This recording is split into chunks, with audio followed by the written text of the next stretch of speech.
Hi, I'm Yaakov Katz, and welcome to the Jewish People's Podcast by JPPI. The situation in northern Israel is not getting better. If anything, it's getting worse, much worse. On Tuesday, Noah and Nir Baranis were killed in a massive rocket barrage in the Golan Heights. They were the parents of 3 children, and they were killed when a rocket struck their car as they drove not far from their home in Kibbutz Ortal. The attack came after Israel was accused of eliminating a top Hezbollah operative in Syria, someone who is said to have been close to Hezbollah leader Hassan Nasrallah and also involved in the smuggling and delivery of sophisticated arms and weapons to the Iranian-backed guerrilla terrorist organization in Lebanon. Today, we dive into the thinking within Hezbollah to try to understand what Nasrallah wants and where this conflict is headed. I'm joined by Matthew Levitt, the Fromer-Wexler Senior Fellow at the Washington Institute, and a former Deputy Assistant Secretary for Intelligence and Analysis at the U.S. Department of the Treasury. Matthew and I met this week at a literary conference here in Jerusalem. And Matthew literally wrote the book Hezbollah, that's what it's called, and has long studied, followed, and worked to undermine the terrorist group. I'm then joined by 2 JPPI fellows, Avi Gil, the former Director General of the Foreign Ministry, and a close aide and advisor to the former president, Shimon Peres, and Dr. Sarah Hirschhorn, a visiting professor at the Ruderman Program in American Jewish Studies in Haifa, and the author of a new manuscript titled New Day in Babylon in Jerusalem, Zionism, Jewish Power, and Identity Politics since 1967. Here we go. So, Matthew, it's great to have you on the JPPI podcast. Thanks for joining us. And I want to talk about, obviously, the escalation right now that's going on. We see it every day in the north, but the other day, rocket in the Golan hits a car, kills a Israeli couple, parents of 3 children. I mean, terrible luck, obviously, that a rocket would hit a car like that. But it's every day now, dozens of rockets. They claim every time that it's in retaliation to some sort of bombing or some sort of strike somewhere. This one, they said, was a retaliation in response to the killing in Syria of a former security guard or something like that of Hassan Nasrallah. But they don't need really excuses at this point. So you know these guys. You've studied them a long time. Where are they going? What do they want? And where do you see the direction right now of this conflict in the north? So, Yaakov, first of all, thanks for having me on the podcast. It's nice to be able to sit here with you in person as opposed to, through a computer screen. Yeah. Or even worse, Twitter. Look, on the one hand, the significant barrages, like the one you're talking about, typically are in response to something that Israel has done that particularly is sensitive for Hezbollah. Killing a senior commander, this person who was killed in Syria is not just a former bodyguard to Hassan Nasrallah. He was one of the most important people overseeing the shipments of sensitive weaponry from Iran through Syria to Hezbollah. He's a senior guy. Right. And remember, before October 7th, before all this craziness that we've been dealing with for 9 months, the rules of the game at the time were Hezbollah wouldn't necessarily respond to everything that Israel did in this war between the wars, every shipment that they targeted, so long as a Hezbollah operative wasn't killed anywhere. And so long as the Israeli response wasn't in Lebanon. Right. It was always in Syria in that case. It were correct. Or other places, but never striking in Lebanon. But if a Hezbollah operative was killed in Syria, they would respond. Right. So you remember a few years ago, they fired several anti-tank guided missiles at an Israeli military ambulance in the north. That was because Israel had carried out an attack which did kill a Hezbollah operative. So the bigger barrages that we're seeing in numbers, sometimes in the type of weapon that is used, in others they'll escalate from using a Cornet anti-tank guided missile to something else from time to time, typically is in response to what they perceive as Israel doing something bigger against them. But the reality is that Hezbollah welcomes the opportunity that October 7th has provided them to reassert their resistance credentials coming off of the war in Syria. They really were looking for ways to, reassert themselves as a group that was primarily targeting Israel, not killing fellow Muslims in Syria. Nasrallah famously said the road to Jerusalem goes through Damascus, which just suggests he never did well in elementary school geography. And this gave them that opportunity. Before this, also they infiltrate an operative. Reason for existence, essentially. You know, yes, kind of justifying their raison d'etre, which was interrupted in a big way by Syria because they saw that as threatening their ability to function and grow and operate as they have for all these years. Syria was that important to them as the gateway for all the weaponry. But I got to ask you, I mean, there's obviously a question, and I think that Nasrallah has gambled quite well, right? Yeah. Because when he started attacking after October 7th, right, like basically October 8th, started within a small radius of the border. The rules of engagement were quite clear. Israel was only striking in the south. He was only striking in the north, and everything was understood. As long as we do this, we're okay. But he's always pushing the boundaries a bit, or the limits. And there is a gamble because there are growing calls in Israel and more voices for an Israeli war against Hezbollah in the north and not to allow this to continue. So does he really know us that well that he thinks he can get away with this? Or is he just throwing the dice and thinking, let's see what happens? So there are two things here. One is Hezbollah has a fairly clear escalation ladder.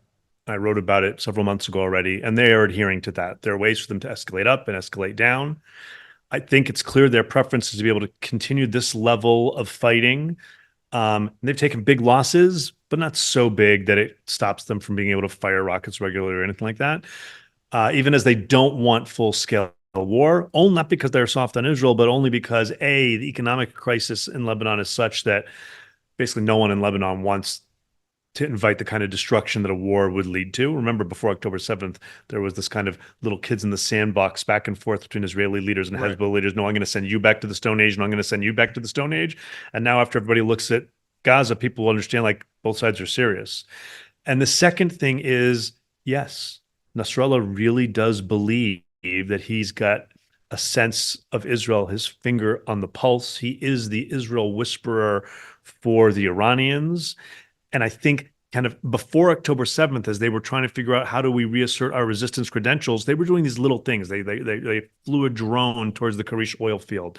They infiltrated an operative 60 kilometers into Israel at Megiddo. They had a bunch of other things like that. And it's clear, I wrote about it at the time, that Nasrallah believed he had figured out just what he could do and how far he could go without all-out war. Israel having to respond all out.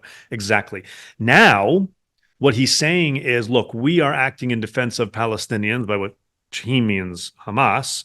We will stop if there is an end to the fighting in Gaza. He points to the one and only hostage prisoner swap that there was and says, look, we stopped for that period of time.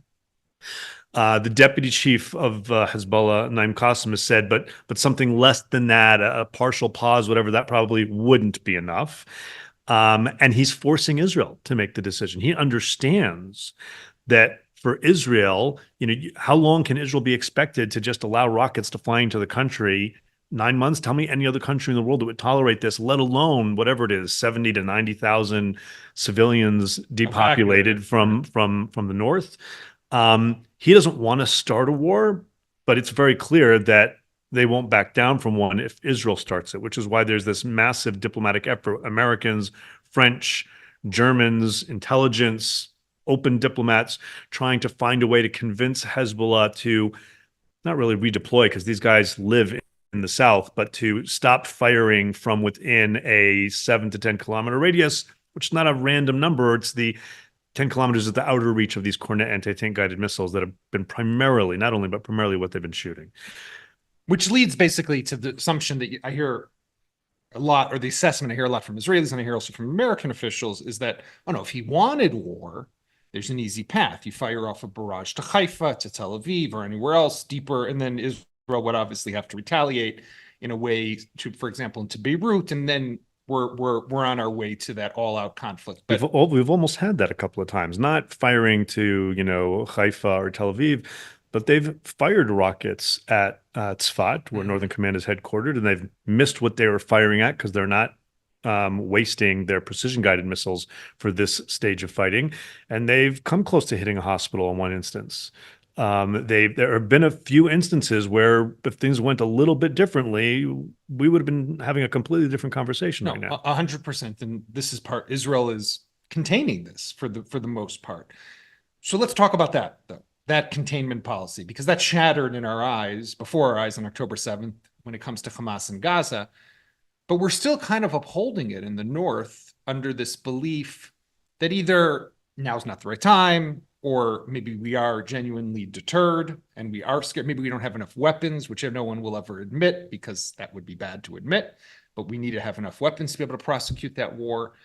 But whatever it is, I mean, you know these guys well. You've written extensively in books about Hezbollah, studied them for a long time. Can containment work with them? Look, there's levels of analysis here. There's kind of a strategic analysis and a tactical analysis. And it's important, as you said, to look before October 7th.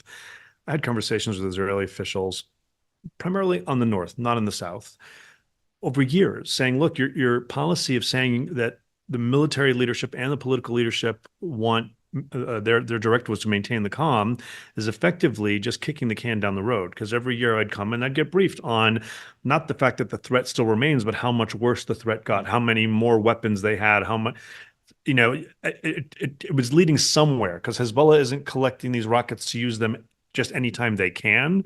That's and one of the many ways they differ from ISIS or Al-Qaeda, but they're not collecting them as paperweights either. If you look at post-October 7th, most Israelis I speak to say, look, we can no longer live with a gun to our heads, not from the south and not from the north. The problem with applying that to the north in the immediate is twofold. One, as you mentioned, I think that most Israelis recognize that there's going to be a moment where they're going to have to address this threat. But do you want to address it immediately? Do you have to address it immediately? Soldiers have been fighting for 9 months now. Yeah. People have been fighting for 100+ days and are now back in rotation again. There is an issue of how large an arsenal of weapons is available after 9 months of fighting. There's a question of, let the economy get back into position for a moment. Let people move back to the north in the moment. And then the question is, so is this in a year or 2 years or 3 years? And the only caveat to that is kind of human nature.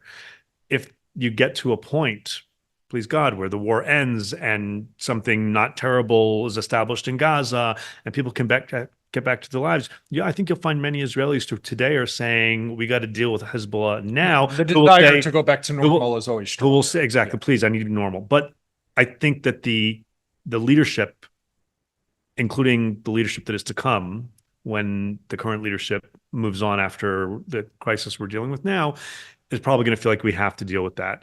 The question is, you have to deal with it right now. The second part of this, realistically, is that it's not just a question, as we said, that, there's pressure on Hezbollah not to start a mega war because most Lebanese don't want it because of the fact there's already an economic crisis in Lebanon, et cetera.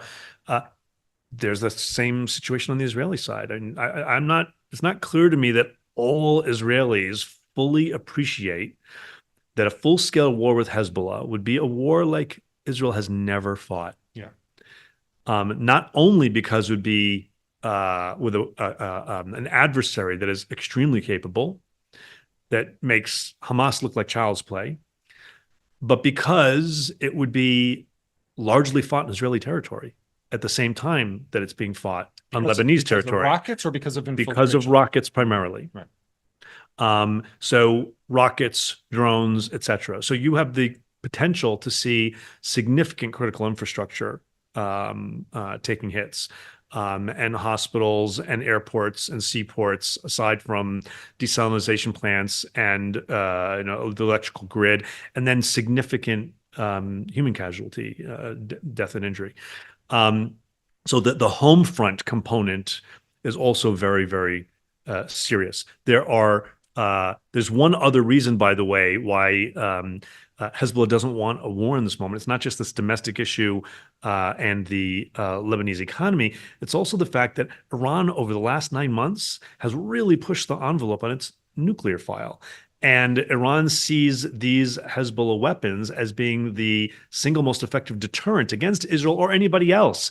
carrying out an attack against their nuclear program, and if they do, as their best second strike capability afterwards. And so in the moment, it's important to Iran, again, not because Iran is soft on Israel, but it's important to Iran that Hezbollah not use too many of these rockets like they did in 2006. And that they don't have the deterrence capacity or the response capacity against Israel if Israel were to one day attack it. Which leads me to the question.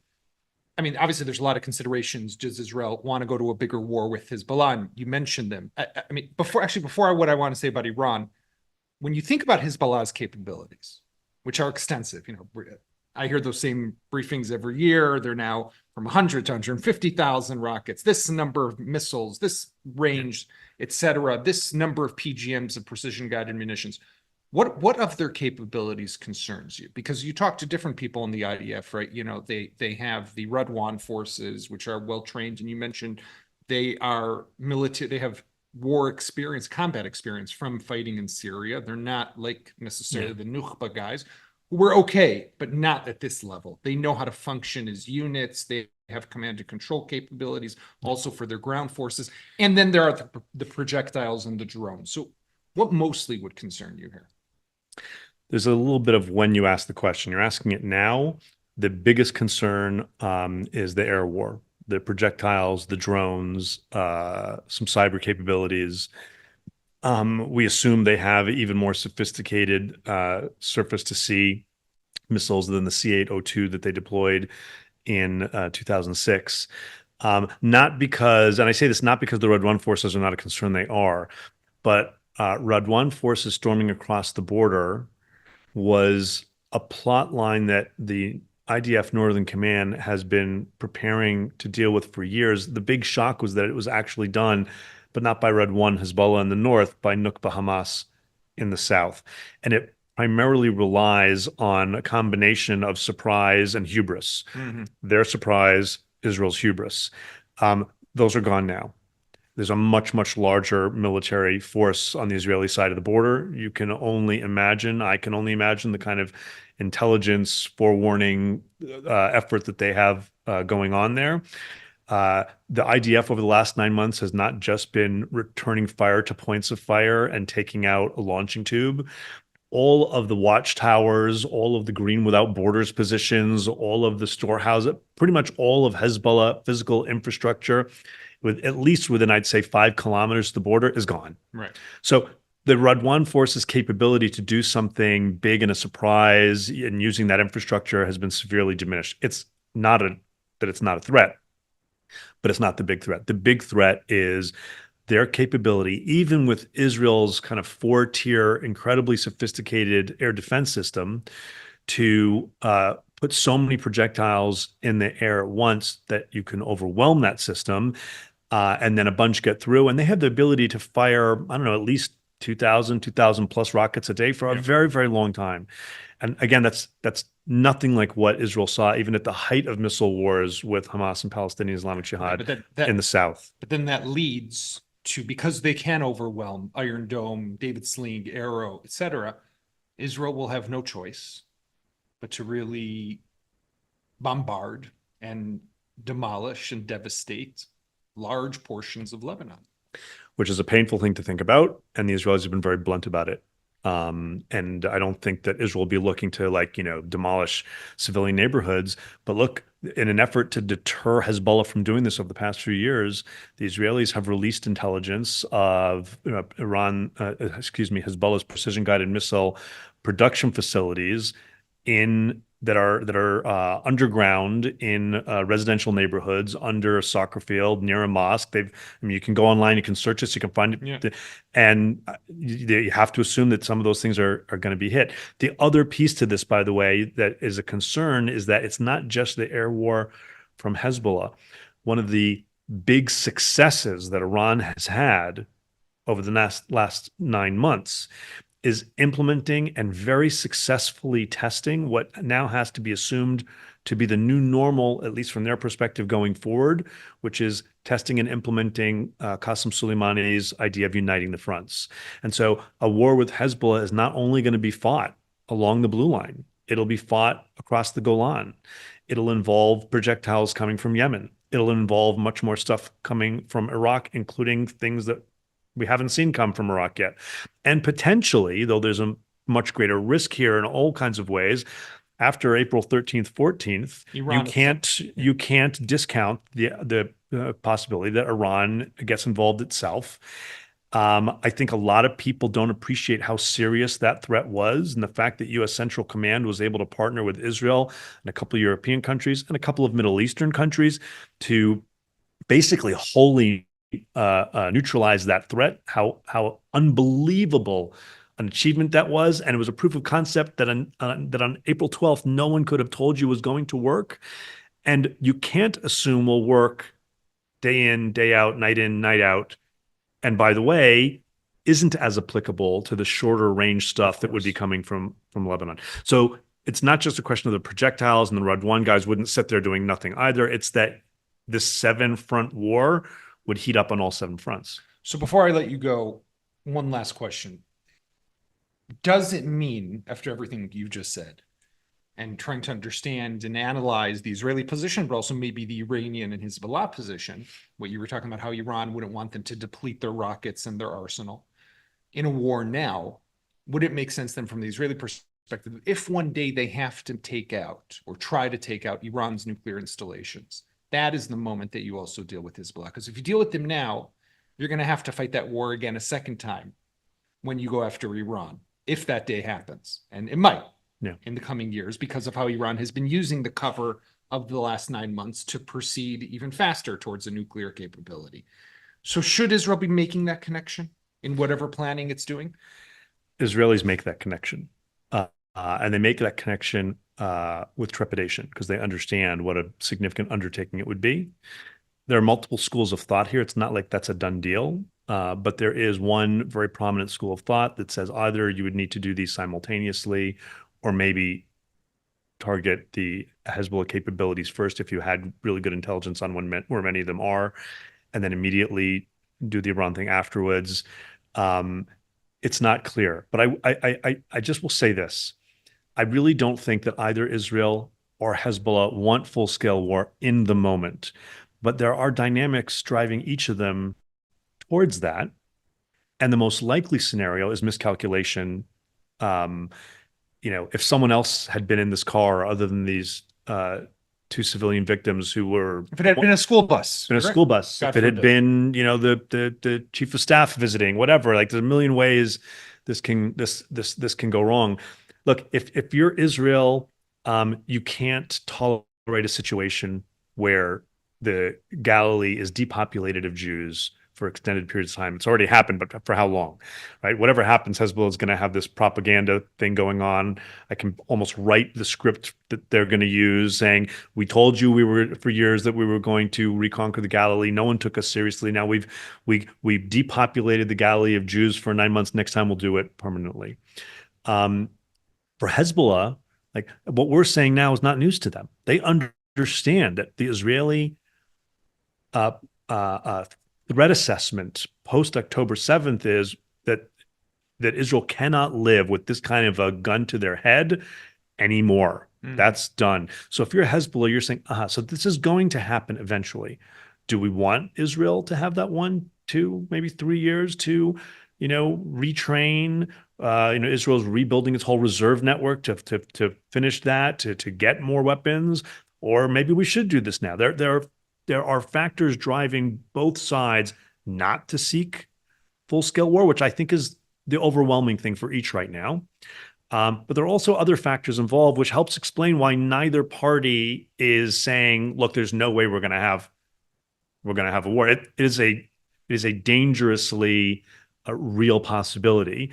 And the final thing is, anybody who thinks that a diplomatic breakthrough on the northern front with Hezbollah is possible without connective tissue to some type of pause, prisoner hostage release in the south is selling you yarn. Hezbollah is very serious when they say, listen, this will not stop without that. Now, on the one hand, that gives Yahya Sinwar, the Hamas leader in Gaza, a whole lot extra leverage, and maybe explains why he backed away from a position that had been Hamas's position, because now he realized he's got more leverage. He personally would love for Hezbollah to go in full scale against Israel. On the other hand, now there are factors kind of pushing even Sinwar perhaps more towards a deal, in particular things like the IDF taking over the Philadelphia corridor. Hamas can't restock right now. Hamas is losing money right now. The level of destruction is really hitting them. There's a level of protest that's happening within. And so maybe there is some reason for very, very, very cautious optimism. But I think Sinwar still understands that he's got leverage now, not only in terms of the hostages, but also in terms of Nasrallah's handed him a package. Yeah. Nasrallah's made it clear, basically saying, Yahya Sinwar decides if we stop firing, because we won't stop firing until he agrees to a deal. Interesting. Matthew Levitt, thank you so much for joining us. Thank you, Jakob. It's a pleasure to be here. Sarah and Avi, great to have you back on the show. So Avi, I thought we'd start with you. Obviously, lots of progress, it seems, some movement in Doha, in Qatar, big delegation of Israel that was there yesterday, head of the Mossad, David Barnea, head of the Shabak, Ronen Bar, the hostage coordinator, former General Nitzan Alon, all meeting with the CIA Director Burns, other top U.S. officials, top Qatari officials. And then this morning, we wake up here in Israel to a very significant column written by David Ignatius in the Washington Post, and everyone's talking about here, basically saying, quoting U.S. officials, saying that a ceasefire deal is near and outlining what the three phases would be, very much in line with the Biden plan as it was proposed on that Friday night a bunch of weeks ago when he revealed it. What I found to be most interesting in it was that for the first time, we're starting to see the words Palestinian Authority appear in a day after plan that involves the state of Israel and the government of Benjamin Netanyahu. So before maybe if you want to talk about that, but also just give us the broader kind of perspective, it does seem that there's some optimism for the first time in 9 months. Well, optimism is quite a relative term, because I can see elements in Israel that would their interpretation of the outline of this deal is that it is an expression of Israel's failure to reach its declared initial targets of the war, that Hamas is not destroyed militarily and politically, and that the deal would enable Hamas to survive, which means that we stand an option that the last very difficult 9 months of war following the horrific October 7 attack is not the final war against Hamas, but it is another very horrible, but another round of fighting with Hamas. The next one is awaiting us in the future. So again, the deal is not necessarily an optimistic one for everybody seeing it. We have also to consider the possibility that that deal, since it would ignite criticism within Israel, can lead to the collapse of the coalition. And the reason that this would lead to the collapse of the coalition is, I guess, twofold, right? On the one hand, it's an end to the war, or so, Netanyahu will portray it as being a pause to get back hostages, but effectively, I think we all kind of know there's a dynamic in place that once things settle down, it's hard to get back up into the same level of intensity that, let's say, the more right-wing elements of his coalition want. And the second reason is because of the Palestinian Authority. So just Avi, what is more important in your analysis for the Smotrich-Ben Gvir duo? Is it the Palestinian Authority not being there, or is it that they just want to keep fighting, or both? Well, I think that it's a terrible package deal from their perspective. Not only the incorporation, even in a vague sense of the Palestinian Authority in the deal, but I think that more alarming from their perspective is actually Israel's announcement that she's ready to a deal with Hamas, which means we haven't destroyed Hamas. We are negotiating with Hamas. And Hamas, according to these parameters, it's true that during the interim period, the security and the civilian control will be transferred to some still vague body, but Hamas will be able to retain its power to rearm itself and to build these capacities, to rebuild these capacities for the next round with Israel. So I think that this is from the opposition to this agreement. This is even more alarming than the vague participation of the Palestinian Authority in the deal. Right. Sarah, on the other hand, I mean, 9 months into this war, the Israeli people are tired. The world is tired. Biden is in deep trouble. He needs a win, and this potentially gives him that win. And there are much wider repercussions. I mean, we saw just yesterday the comment by Hassan Nasrallah, the leader of Hezbollah, who said it straight out, what we've all been believing for a long time: finish the war in Gaza, get to a ceasefire, and I stop shooting from the north, right? Which is just another lever of pressure that he wants to impose on Israel to get Israel to stop the war in Gaza. So there are a lot of interests here to bring this to an end. And of course, without saying, let's bring back people who are alive. Let's bring back our hostages, which is the first and foremost priority in my view. Well, maybe I'll start with the last point, which is that, seeing the parameters that David Ignatius laid out this morning, and also hearkening back, to the Biden deal, because this is basically a copy, to my mind, seems like basically a copy paste of the Biden deal from several weeks ago.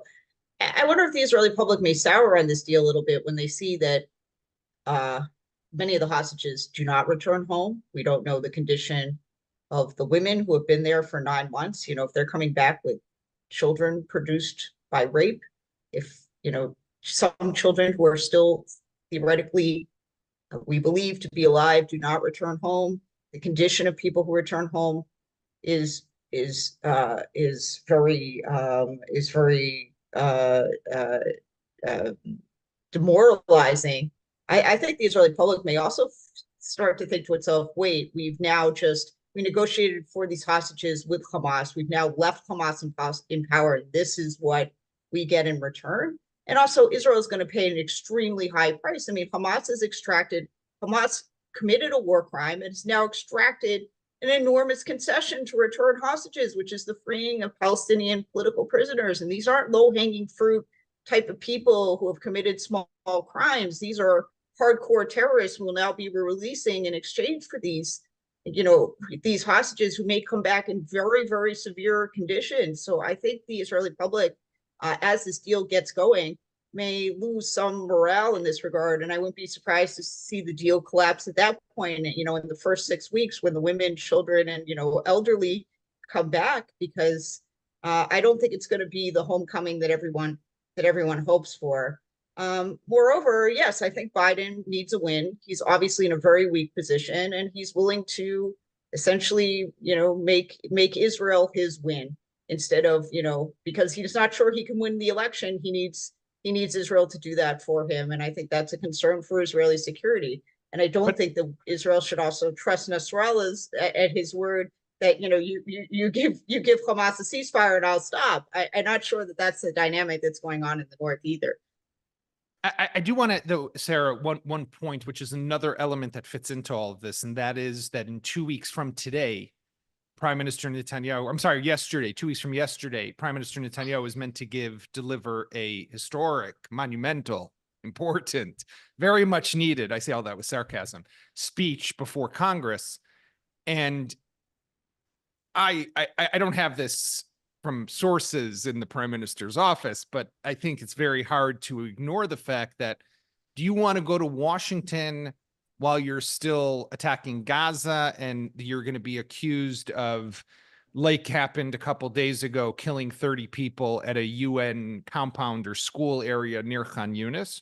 Or do you want to come to Washington when you've brought home the women and the wounded and the people over the age of 50? And then you can say, what do we say, the 4 languages of redemption from the Passover Seder?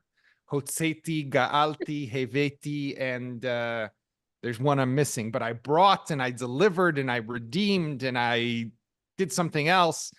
That is, I think, how you want to show up to Congress, no? Yes, I'm sure you do want to show up to Congress with your outstretched arm. Both your outstretched arm is the deliverer, and also, please, could you give me more arms and more, more funds, But I wonder if this is just a, ill-advised move. Both Biden and, Netanyahu have this war in the sights of their own political prospects, but are they putting the needs of the people, of their future security, the future security of the region, at risk in order to have a nice photo op? I guess we'll see. Of course, Netanyahu could cancel his appearance in Washington, but I doubt he'll ever do that.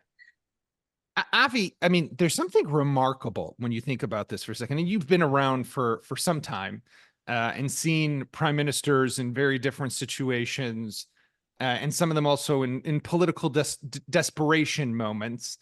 It's, Netanyahu was in a desperate moment. Joe Biden is a bit of a moment of desperation. And you have these two men who are coming together who don't really trust one another, don't like one another necessarily particularly too much, know one another for a long time, but now really need one another to be able to potentially rehabilitate and recover. Biden needs this war over. He needs to show that he can bring a diplomatic and political success, because every day he's got, from George Clooney to members of his party who are saying, you got to stop running, man, you got to go home. And Bibi will need Biden because he'll need Biden to help with the reconstruction. He'll need Biden to help with the ensuring security in Gaza. He'll need Biden if he wants to be able to offset the criticism that Sarah spoke about from the day after, from the ending of the war, to maybe bring the Saudi deal to the table. So he needs a strong Biden. So what happens when these two guys meet potentially in 2 weeks from now? Well, they know each other for many years, and they used to like each other during those many, many years, in spite of differences. So I think that when interests are, they have the same interests, they will find language in order to set a beneficial approach for both of them. But I'm not so sure that this is the case here. By the way, in Washington, there are two versions of the political implication, personal political implication for Biden of that deal. One is that he will celebrate geopolitical success, which entail not only the Israeli-Hamas deal, but also a deal with Saudi Arabia. He will be able to celebrate such a sort of victory, and that will pave his way to retire honestly from the job. And the other negating argument is that no, it will help him to change the agenda and to argue that he is a capable leader and so on and so forth. So we'll have to wait and see. I think that one shouldn't lose sight for what I believe is the quest of Netanyahu is to see the days passing until November, and according to his hope, this is my assumption, to see Trump winning the election, and by that changing the whole agenda and prospects of the continuation of the war against Hamas. So I'm not sure that on every aspect the interests of Biden and Netanyahu are the same. It'll be interesting to see, because I still have etched in my memory that image when Biden came here in the beginning of October after, first wartime visit of a president to Israel, gets off Air Force One, and Bibi gave him a hug, and you could feel how much he was leaning on the US president at that moment, I felt. And it'll be interesting to see how he does come to Washington this time. We'll have lots to talk about in the coming weeks, obviously. So for the meantime, I want to thank you both, Sarah and Avi, for joining us, and to all our listeners and viewers, thanks for being with us this week. Have a Shabbat Shalom, a great weekend, and you can find us, as always, on Mondays and Thursdays, Apple Podcasts, Google, YouTube, and of course, also playing on the Times of Israel website. Have a great weekend and a Shabbat Shalom.